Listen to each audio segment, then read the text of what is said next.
All right, everyone. Good afternoon, and thank you for joining us today. My name is Bethany Spaeth, and I am the PrestoSports Director of Implementation. Welcome to our first webinar in our winter webinar series.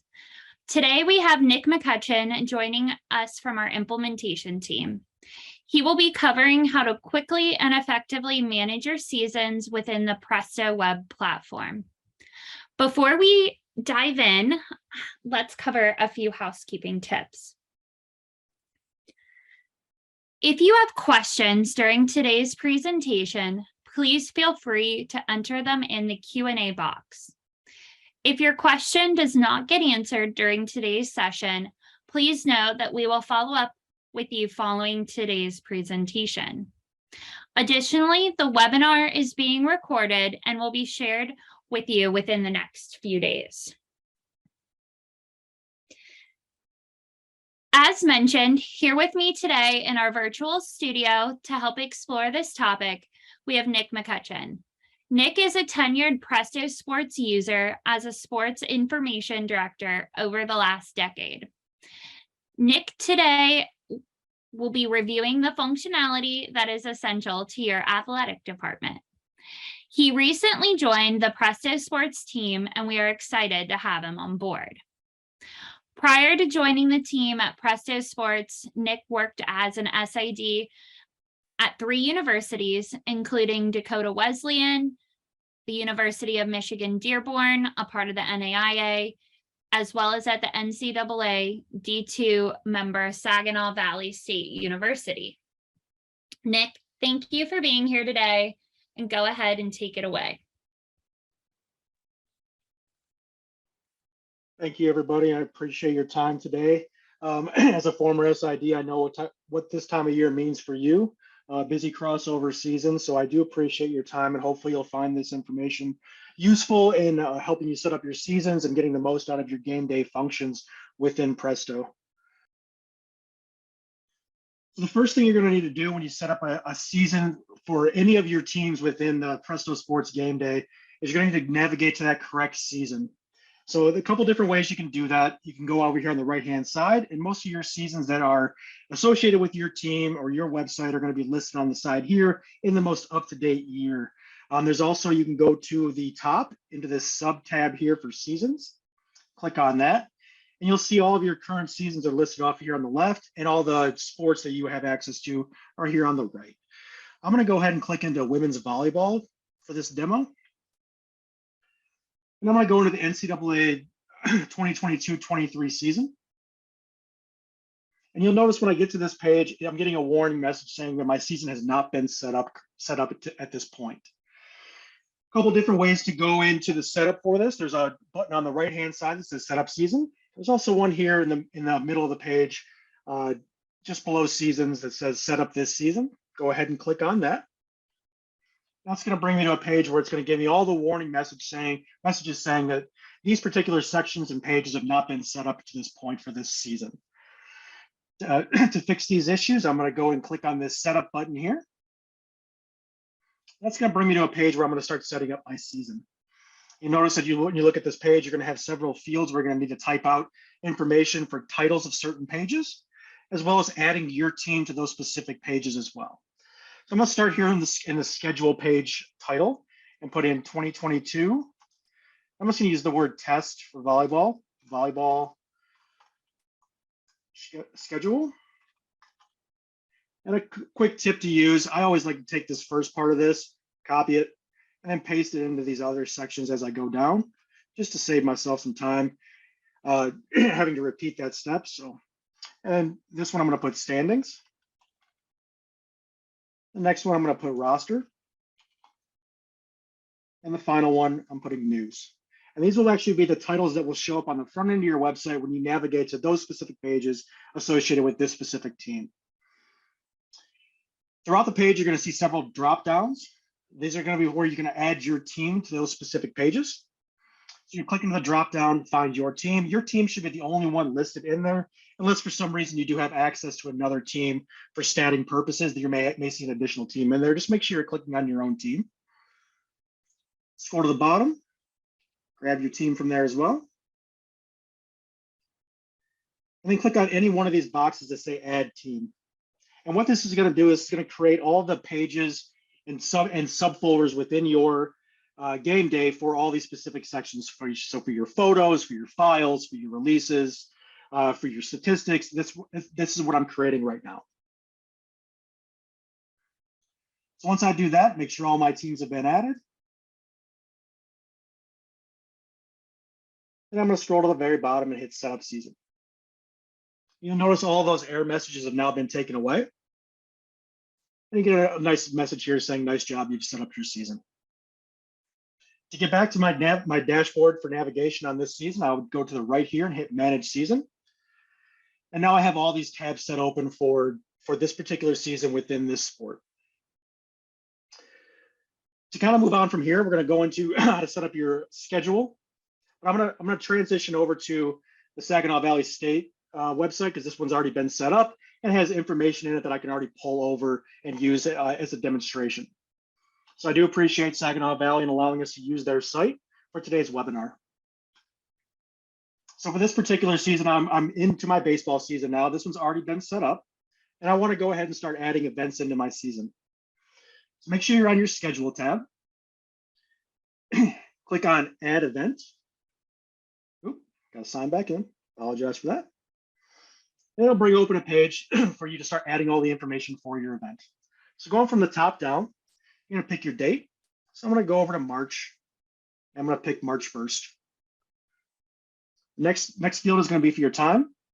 And you can use this drop down to add the time, or you can simply type it in. So if it's at 1 o'clock, you can hit 1 p.m. and it'll automatically fill that information in for you. The drop down next to it is for your time zone.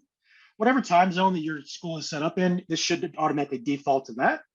But if it is your game is being played outside of your standard time zone, you can go ahead and switch that to this to the correct time zone with this drop down.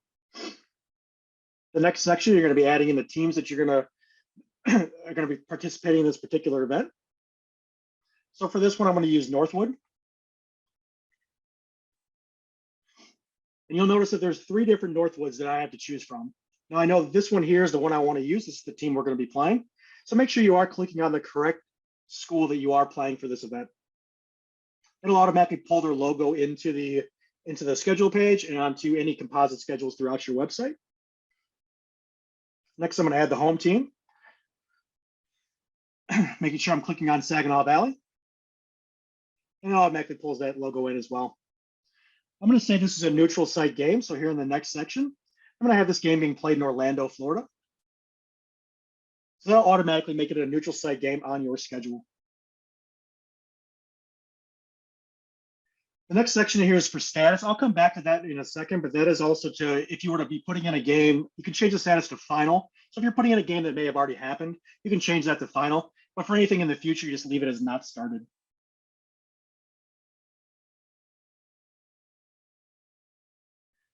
The next section for notes is a section I like to use for anything is pertinent information for that particular game. So if it's say homecoming or a senior day or something along those lines, or like for this one, I'm going to put Florida tournament.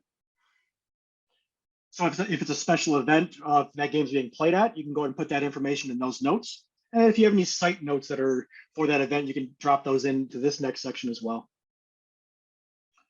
Just below that, you're going to have several checkboxes that are going to be there for this event. You can check for if it's a conference game, if it's a regional game, conference division, if you have divisions set up within your conference, if it's a postseason game. You can also set the game as postponed if it has been delayed to a different date, or if it's been canceled due to weather or something of that sort. There's also a checkbox to set it as an exhibition or postseason for some by clicking the box next to no contest. That way it won't affect the overall record on your website. Going back over here to the left side, there's a checkbox for broadcast. So if you are a PrestoStream Stretch Live client, you can check this box and it'll bring open the channels that you have available for your broadcast. You select the correct channel. Select the contact for whoever is going to be running that event for you. Anything that you have set up in your PrestoStream portal will be brought into this for you to be able to select. You can also select the time in which you want the event to start. I'm going to uncheck this box since this school does not have Presto Stream set up. When you do set up the game in Presto Stream through that broadcast tab, it will automatically populate that game into your Presto Stream portal. So you don't have to enter that information twice. The box at the bottom for prime time, that will automatically generate a live stats link associated with this game on your site. So when you go into the event, there will actually be a link to live stats when you have this box checked. Once I have all this information filled out, I can go ahead and click save.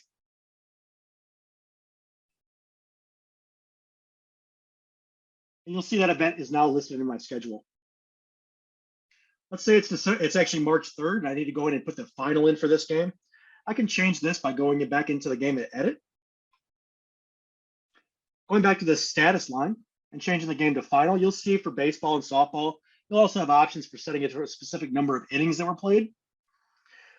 And for sports like soccer or football or basketball, you'll have options for overtime as well. I'm just going to select this one for final and change the result over here on the right next to the team names. If I were to click save here at the bottom, it would update this game as final on the website. But I'm going to go ahead and go back on that so it doesn't do that at this time. If you need to remove a game from your schedule, there's a remove button next to the game here on the right-hand side as well.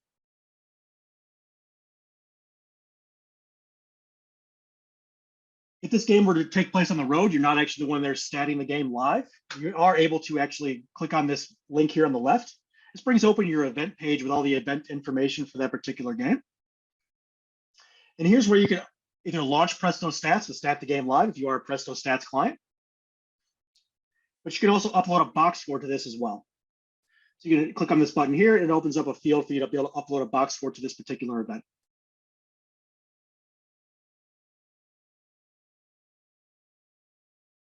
I'll go back to manage my seasons. And one other thing I want to show you on the schedule page is once you have your schedule inputted, you're going to want to put this schedule up on your website and into the composite schedules. So if I click on add to composite, there's two tabs here. One's for your baseball composite, one's for your actual overall site composite. So it brings in all the sports together. This was typically on your home page. This was typically on your team specific page. Check those boxes and add those to your composite. If I hit save, those will be showing now on my website. Next, we're going to go into the roster section. I'm going to show you how to effectively set up your rosters from the start of the season. Click on your roster tab. The first time after you set up a season and you go into your roster tab, you're going to receive a message saying first time synchronization. You're going to go ahead and click continue, and it's going to bring you to this page here, where you're going to have options to be able to import your rosters. There's a couple of different ways you can import a roster. You notice here, there's several buttons along this line here. You're going to want to go to the button that says import players. It gives you the option to import from last season and to import from a roster file. A roster file is your typical stat crew type roster files, or an FRO, BRO, those type of files. You can bring those in. However, if you import from last season, it'll actually bring over all of your athletes with all of their headshots and bio information from the year before. And it'll update them from year to year. So the most effective way to, if you have your team already set up from the previous year, just to go ahead and hit import from last season. You go and click continue, and here you'll see my roster from the year before has been pulled into this season.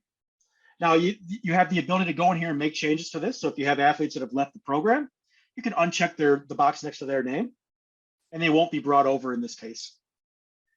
Also, you'll notice that the years have been updated. So if this person was a sophomore last year, he's now listed as a junior.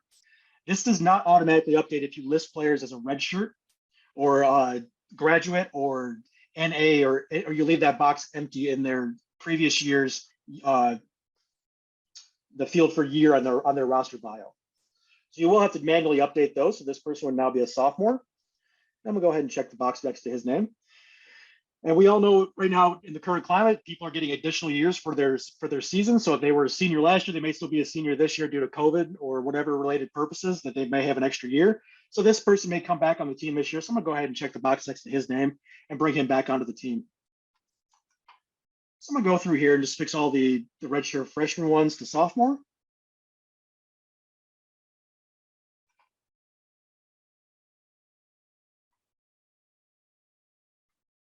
You'll notice there's also two checkboxes here at the bottom. One is to import the bios from last year, and the next is to import the headshots from last year. This will bring over all that information associated with each of these individual athletes into your current season's roster, making it much easier to update going forward. This will also synchronize your athletes to their past year's previous statistics. So those stats will end up showing on the website under their roster bios. I'm going to go ahead and click import. And it may take a second for it to bring in.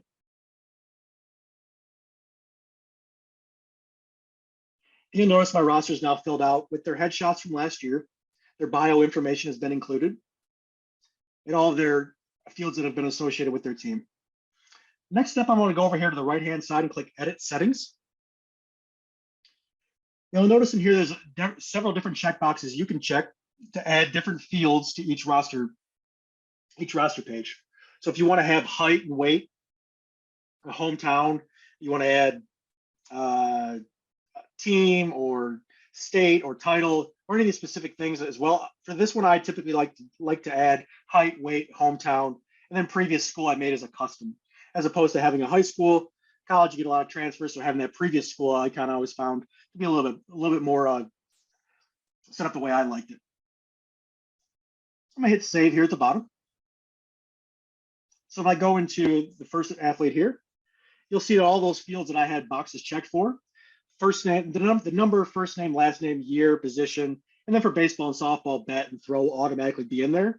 But it also added in height, weight, hometown, and previous school. You'll see that this athlete is showing on our shared roster, which means he's showing on the stats roster for this particular team. His stats number is 1, and you can change the stats number in here. So like say for football or for soccer, you want to have 0-1 to make it easier for typing in for stats purposes. You could change their stat number in here. Or like for football, if you have multiple numbers, so you have 2 athletes wearing the number 1, set 1 is 1 and 1 is 1x. You can change that number here. It'll still show that they're number 1 on your website. But this number on here will change for the stat-specific roster. You'll see it's also bringing in his previous season statistics. He's an infielder. It's showing hitting here as well. If he was a pitcher, you can change that to pitching in here. Every sport will have their own specific drop downs for that as well, or specific categories within this drop down for that particular sport. Since he's a hitter, I'm going to leave that as hitting. The next couple check boxes, it's showing he's active on the shared roster. So I'm going to keep that checked. If you want to deactivate him from the shared roster, say the athlete's injured or ineligible, or not actually going to be on the team this year, but you want to keep him on the website, you can uncheck him from the active on shared roster, and he won't show up in the stats system when you go to stat a game. And then the last checkbox here is for he's showing on the website roster. So it means this bio page is now visible on the website. And here's the bio information, so I can go in and update it from the previous year. Go ahead and click Save Changes here at the bottom. Obviously, each year that you go into, you're going to have new athletes join your team. So to add any new athletes, go here to the top and hit Add One Player. This brings you to an empty page where you can fill out all their information. For this purpose, I'm just going to use my own information. I'm going to add myself to the team.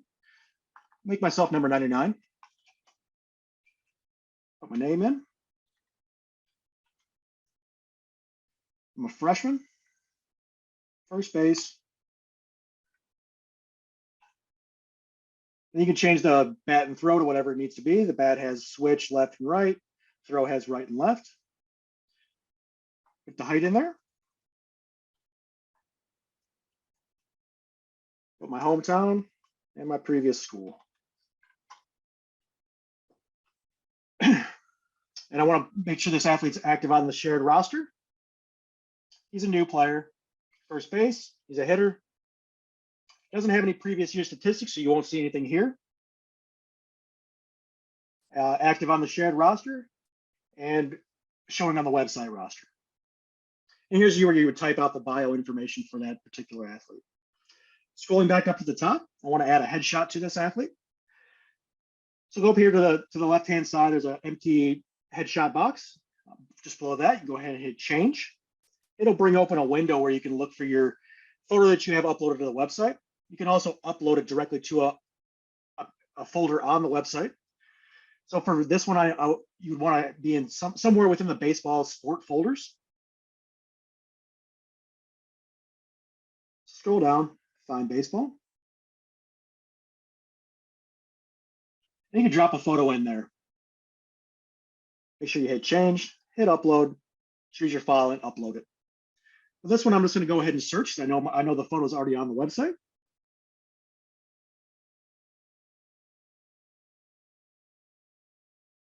I'm gonna go ahead and grab this photo here. Once you have it open, you have an option to crop it here at the bottom.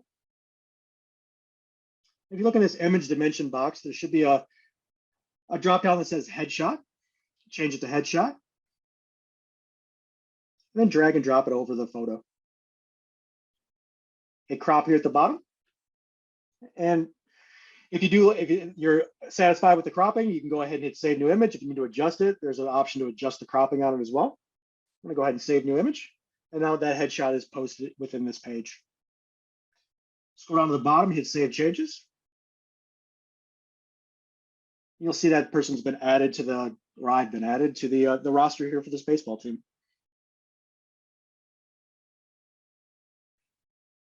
You will have to throughout the year probably export your roster to send to other schools. There are options to do that as well.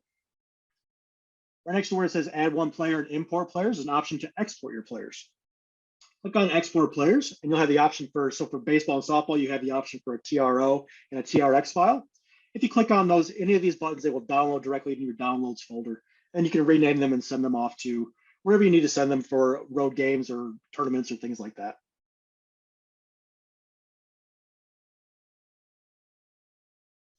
The next section we're going to talk about today is going to be our files section. Files within any particular season is a place I like to use to house any files that are associated with that team.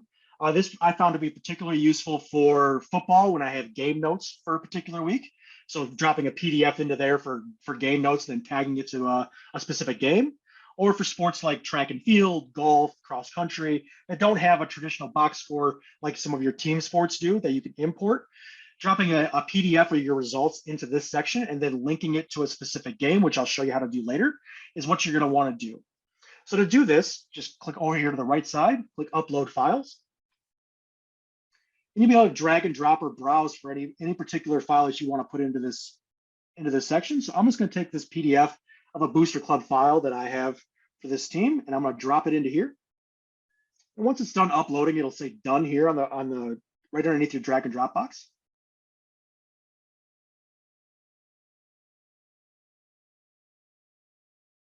Now that file has been uploaded to this specific season within this specific sport. And you can do this for HTML files. You can do this for photo files if you need to. I like to do it if there's special events for a particular game. So if a team is doing a kicking cancer night for soccer and they want to have a flyer associated with that game, it's a great place to house that type of information.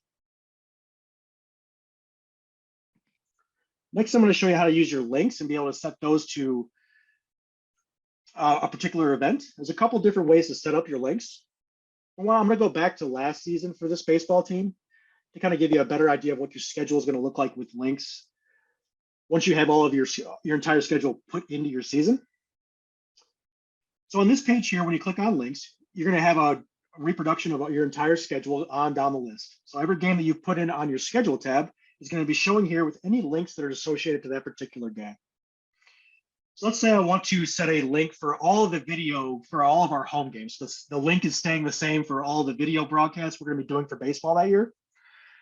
I want to put a link on the schedule page for all of my baseball games. I'm going to go over here to the right-hand side and click Edit Links. That's going to open up this section here. We're going to have a drop down on the left-hand side. I'm going to change that to video.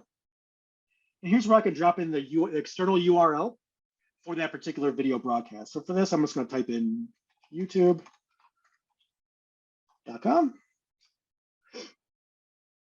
And then you're going to want to go down the list and check the boxes next to every game that is associated with that home video broadcast. or whatever games you want this link to be associated with. Once you have all those boxes checked, go back up to the top and click Add.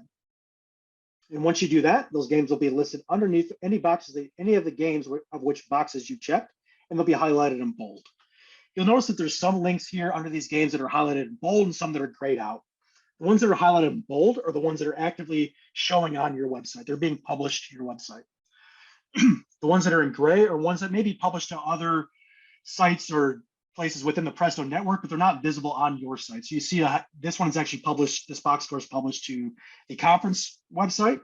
The live stats has been taken off since the game is now final and been replaced by the box score. And the video link has been removed since the game is now in the past. If you ever need to unpublish a link, you can check the box next to that particular link under any of your games and go up to the top and hit unpublish, and it'll unpublish that game from your page while also keeping it on the network. If you want to simply remove that link from the network, you can click remove next to unpublish.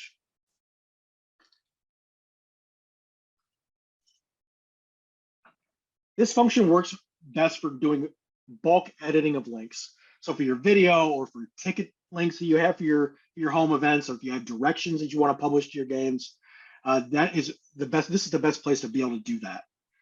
The other option for publishing links is going back into your schedule page. And I'm going to go back to our 2022-23 season so we can work on the game that we added earlier. So I want to go into this game here and add a link.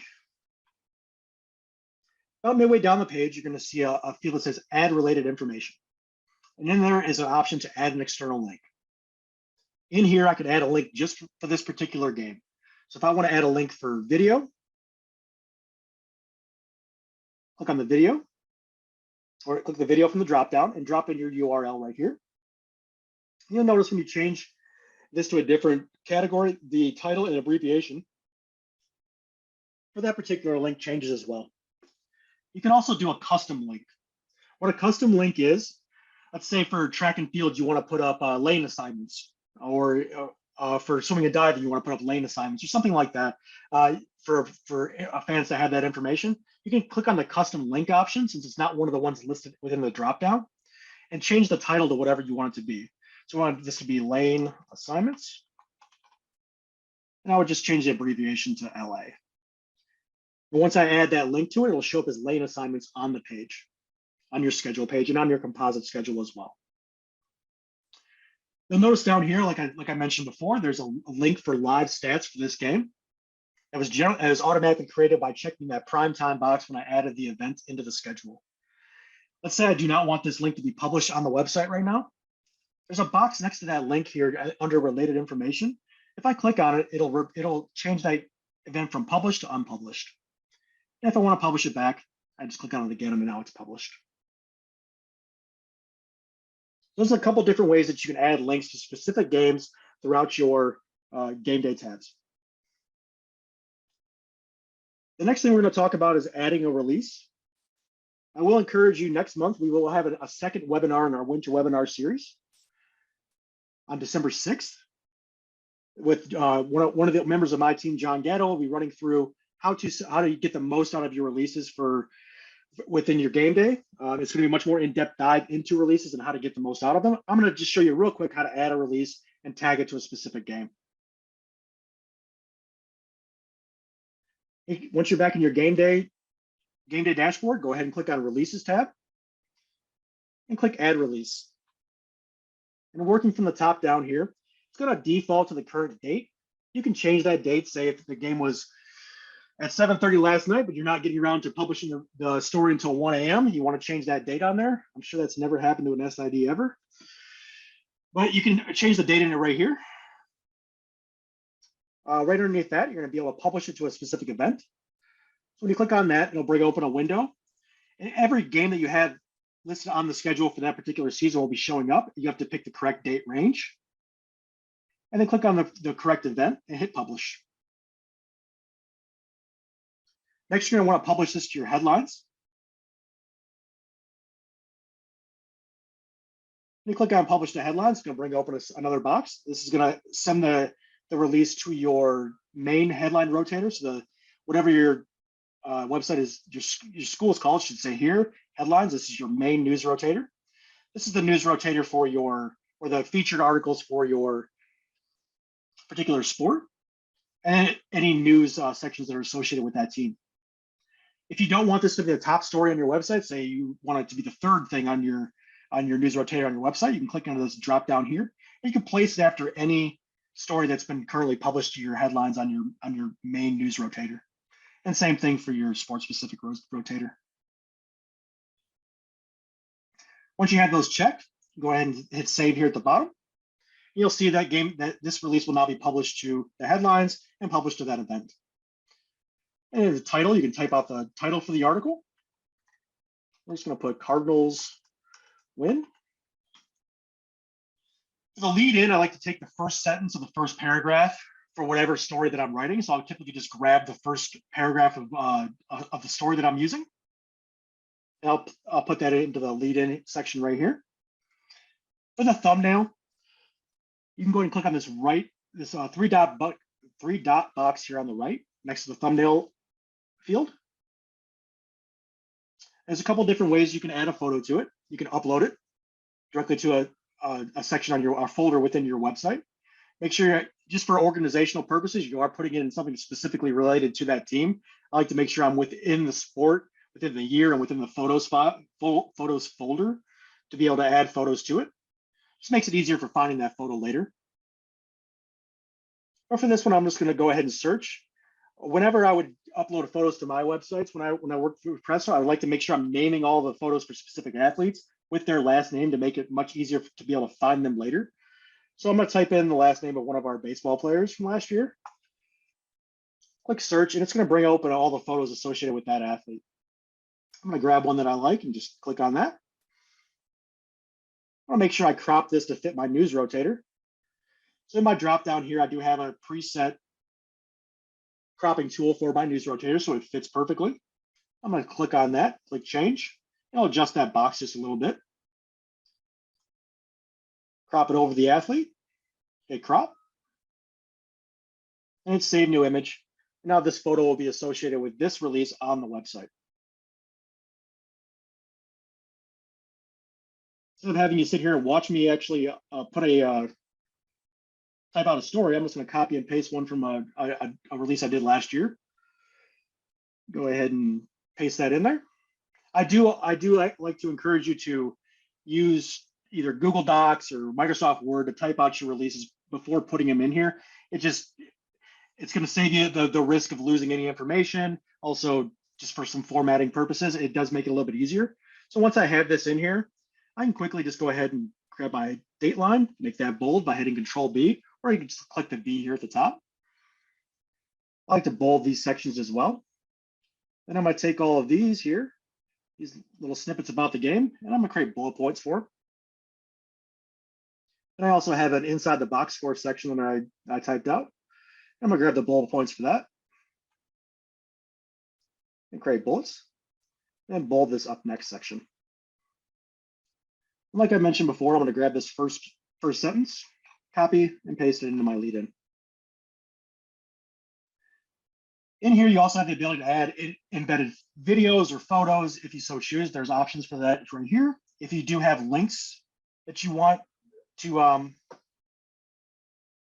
add into the story, those will be, you can hover over any of the text, click your link, insert link, and type in an external link, or if there's anything on the website that you have saved, you can link that to that from here as well. Once I save this and go back into it, assuming that this is a volleyball story, not a baseball story, so it's not going to tag the athletes in this one. But if I were to save a story with names spelled correctly for anybody that's on the roster, I'll actually hyperlink the names in the story on the website back to the roster pages for those particular athletes. So just make sure you're spelling your names correctly, and that function will work for you as long as your roster is set up correctly.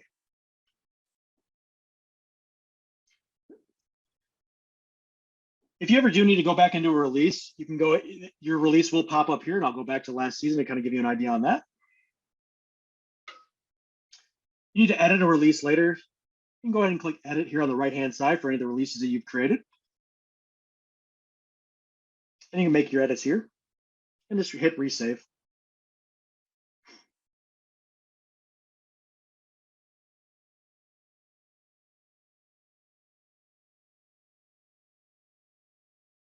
You can also go to your schedule page.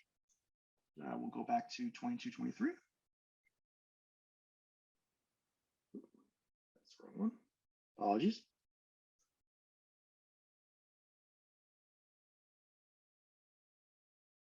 Under your related information in your event page, there's also an option to add a release. Click add release, and it'll bring you to that same page that we got you before, but it'll automatically publish the game to that event. Just another way to get to your releases. The next thing I wanted to show you in your game day dashboard is how to set up a photo gallery. There's a couple different options on ways to upload photos to a specific game, and get them to link to your website. First way I'm going to show you is to go to this Photos tab here in Game Day. On the right-hand side, there's an option that says Add Album.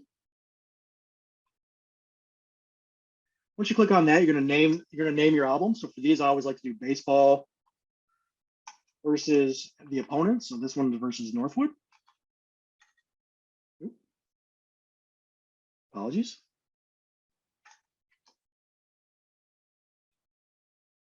That'll bring open a page where you can drag and drop your files, or you can browse for files and upload them that way. I'm just going to grab a couple of photos and drop them in here.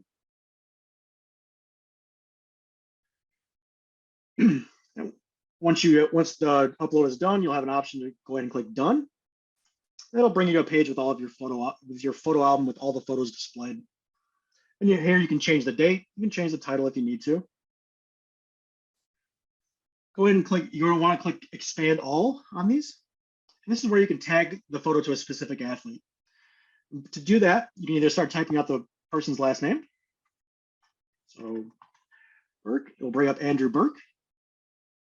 But you can also type in their number. It'll bring up anything that's associated with that number. So type in 33, it'll bring up Brendan Conkle. Go ahead and click on his name. And now he's tagged to that photo. So it'll show up on his roster page. There'll also be their name listed on the photo within the photo gallery. Before you move on, you are going to need to pick a thumbnail for this album. So for whichever photo you choose, you want it to be the thumbnail, so the one that's showing on the gallery as the main photo for the page, or for the main photo for the gallery.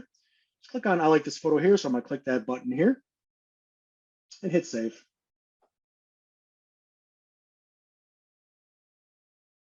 Next, you're able to publish this to an event. So much like your releases, go ahead and click this publish to event. It's going to bring open a page with all of your games listed. You click on the correct date range and click publish. Now that photo gallery is associated with this event on the schedule page on the front end of your website. Another way to do a photo gallery, let's go back into your schedule page. Click on the event. And under the add related information, there is an option to add a photo album. You click on it there, and it goes through the same process from that step as well. And it'll automatically publish that game to this event on the website. The Photos tab is also a good place to load your headshots in. So creating an album each year that just says baseball headshots is a great place to store your headshots for that particular year.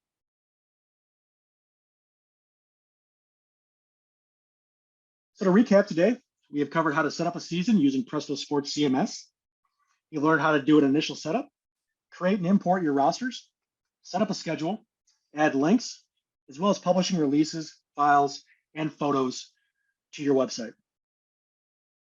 Thank you all for your engagement in today's webinar. We will now answer some of your questions through the chat, through the Q&A function within the webinar. Any questions that do not get answered on the webinar will be answered through a follow-up email. Thanks, Nick. I'm going to read off a couple that have come through.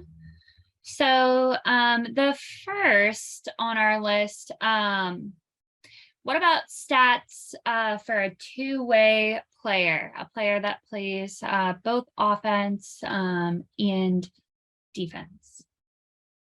Okay, I would imagine like a situation like that would be, say, if they're a wide receiver and a cornerback. There's no option to have both of those listed as their primary on the roster page.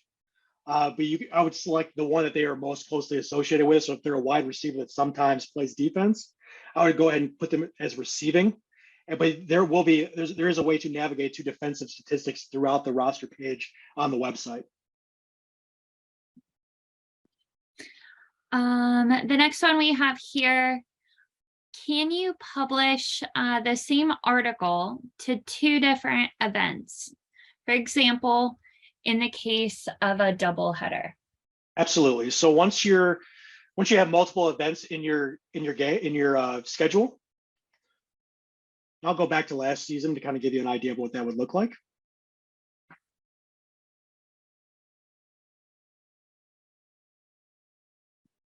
I'm going to go into my releases from last year. I know most of these were double headers, so let me find one that it was definitely a double header. Go ahead and click edit on that. So here in this page, you can see this recap has been published to 2 separate events. When you open this up, you're able to publish this to as many events as you'd like. So if it's for one story for an entire weekend, you can publish it to all 4 events from that weekend. Or let's say you're doing a monthly recap because you just don't publish as many articles as you'd like to. You want to do like a monthly recap of each team. You can publish it as a recap for the entire month of March if you'd like to. It's really up to you. It just once you have your schedule fully put in there, you'll have options to publish them to every event that you want to. While we're on the topic of double headers, someone sent in a question about a double header specifically. When creating an event, is there an option to create a double header, or how do you set up a double header within the system? For a double header, you do have to put in both games separately. There is not an option to click double header and have 2 games posted. So what I always typically did was take if the first game starts at 1, I would set the second game to start at 3 o'clock.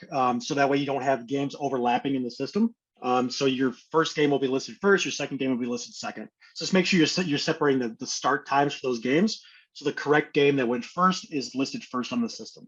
But no, there is not a way to just click a button and have a game duplicated as a double header. Okay. Then we have a variety of questions that kind of came in all around kind of the cropping tools within the CMS. So I'll just rattle off kind of a couple. What's the pixel size? Are the cropping tools preloaded? Those two were kind of related to one another. The cropping tools are going to be set to your specific website. If you do not have those cropping tools, I would suggest filling out a support ticket, a support form, and having those cropping tools added to your website. So you should have the ones I always found to be the most useful were ones that were specifically set to my website. Most of our websites are set up at your standard widescreen. So that really shouldn't be if there is a cropping tool in there, it's probably set to that already.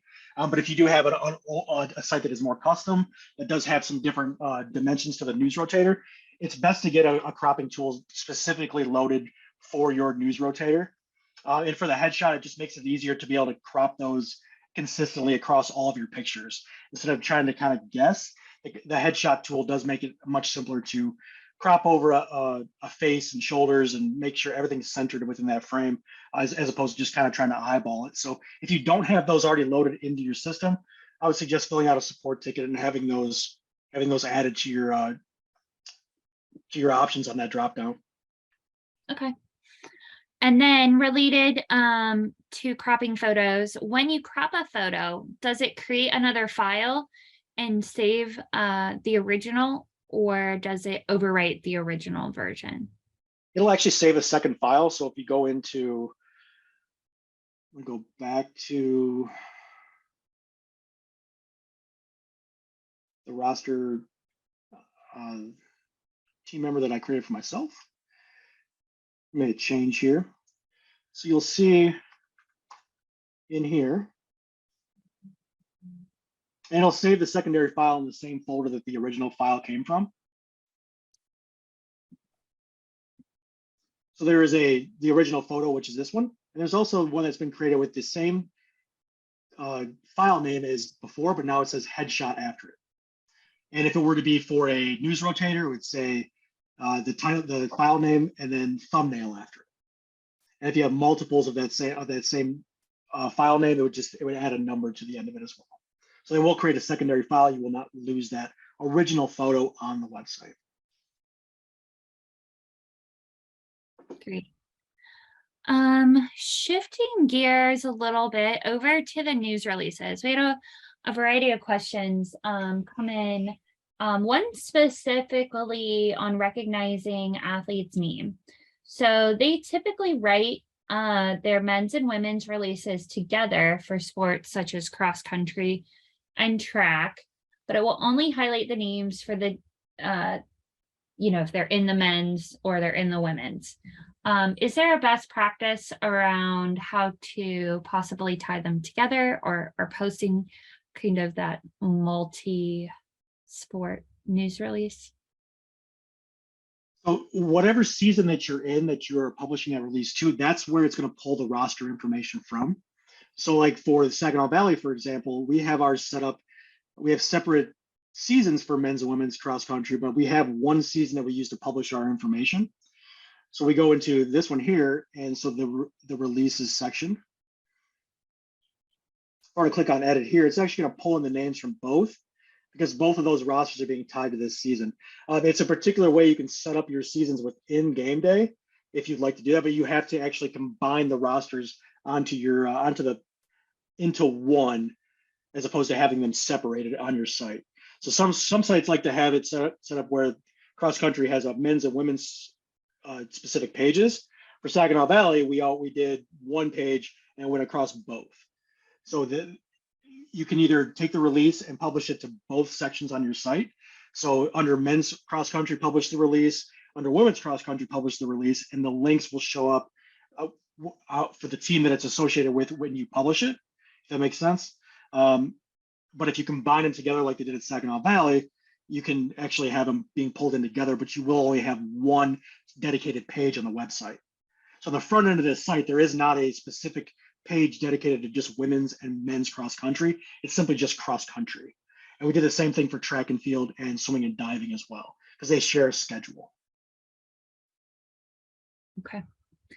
While we're on the topic of cross country, actually, hold on. Oh, sorry, okay. While we're on the topic of cross country, and maybe we just need to connect with Patty for a little review session. But for setting up like cross country seasons, track seasons, some of those non-traditional sports, is there any difference in the season setup, or does it typically follow the same process? There's not really anything different in the season setup, and I'll kind of take you through and show you what it looks like. They're just not going to be, there's no box scores or stats that are associated with it. So if I go into the setup for a cross country season, you'll see that there's all those buttons down at the bottom are not there because there are no stats associated with that team. So you don't have to add a team to stats. You still do have to go in and create your title pages for each individual section. So your schedule page, your roster page, and your news page. So those things you do have to do, but it's not going to have those secondary drop downs for all the stats there at the bottom. So it is a little bit different. Also with cross country, the adding of events is a touch different as well. So when you go into add an event, I'll just go ahead and edit an event here. It's going to open up like this. So it does look a little bit different. So what I always did at the top here was I put in the title of the sport. So that'll actually post on the composite schedule on your website. For the team name, I put the event name. So this was called the races invite. So we added that in there. This one didn't have a result, so we didn't put anything in the results. There was no team results for this event, so there was nothing to put in there. But if you do have team results, you can put, men 9th, women 5th, and that would show up as the result for the game. Just make sure you're changing the status to final. If it is something in the future, I always put the time into the status bar. And then you can select the date here, similar to before. The notes that'll show up out here, you can put the notes for who's hosting the event, and you can also put in the location for it as well here in the neutral site. And those will populate on the schedule page as well. It does have options for home game, regular game, conference game, which does so a lot of these things don't really come up a ton within cross country or golf or track and field, but you might have a postseason event that you want to mark as a postseason event as well. And those icons will show up on the website as well. While we're on the topic of non-traditional sports, a question came in on non-traditional sports seasons. For instance, fall baseball season that is not included as a regular part of the spring season. Does that make sense? Or do you need some additional info on that one? Is the question, can you post those games to it? Is the question? Best way to, yeah, separate schedules. They just so once you're within your season, there are no separate schedules for fall and spring seasons. What you can do is simply post your fall schedule and keep that up through completion of the fall season, and then add your spring schedule later. You don't want your schedules to be combined, but there is no way to separate those out on the website. You can go into it's a bit of a little bit more of a complicated process. It may require filling out a support ticket to be able to get it accomplished, but you can actually set the date range for your schedule and have only games within that date range show. And then once you're ready to have everything show on your site, you can actually set that up as well. So there are a couple ways to accomplish that. There's no way to break up and have two separate schedules within one season. But you can adjust the title if you want. So say I'm on baseball and I only want my fall schedule to be showing. So let's go to baseball 2023. If you go back into your setup and you hit edit, you can change this to 2022 SVSU fall baseball schedule and hit save and only post the games for your fall season, and it'll show as a fall schedule on your website. And once you're ready to post your spring schedule, you can go ahead and change it back to the 2023 baseball schedule. There's a couple of ways around it. Okay. I think then one more question. The event, and Patty said we might need to follow up with her. It might be specific to their system, but on her back end, it says the events added here are shared with the NJCAA. If you would like this season updated to both the NJCAA and your own website, contact web support at PrestoSports. This message typically comes up for things like cross country, track, and golf. It seems like there might be an error. Bethany, I can answer this. So Nick may not be too familiar with this. So hi, everybody. I'm John. Nice to meet everyone. So obviously a lot of people on the call are in the NJCAA, and I know Patty works at an NAI school. So a few of you folks that are in the NJCAA and the NAI, your seasons for some of these, what we would call like non-traditional or invitational sports, they're called shared seasons. So the setup for that is a little bit different than it would be for what Nick showed in an NCAA baseball season or even an NCAA cross country season.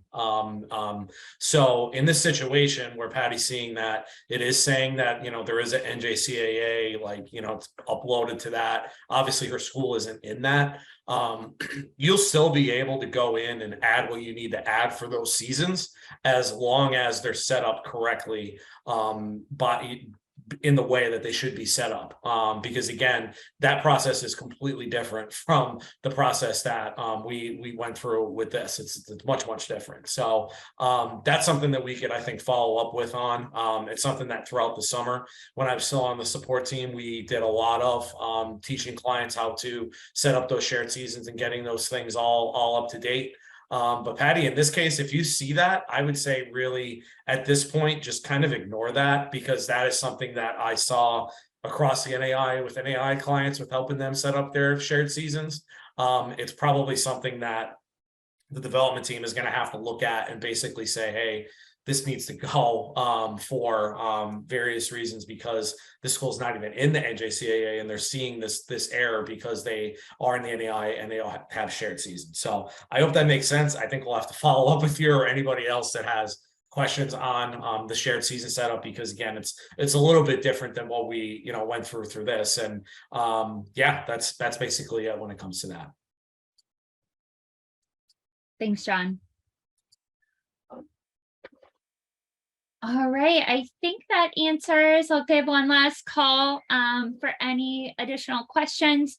All questions were either answered live or John or I sent over a response. But again, we appreciate everyone joining today. And like as mentioned, we'll have this email, a follow-up email with the recording, as well as some helpful links back to the knowledge base. And we look forward to seeing everyone in December, where John will be leading a webinar a little more focused around the news releases. So how to best and most effectively publish your news releases after games. So appreciate everyone's time today.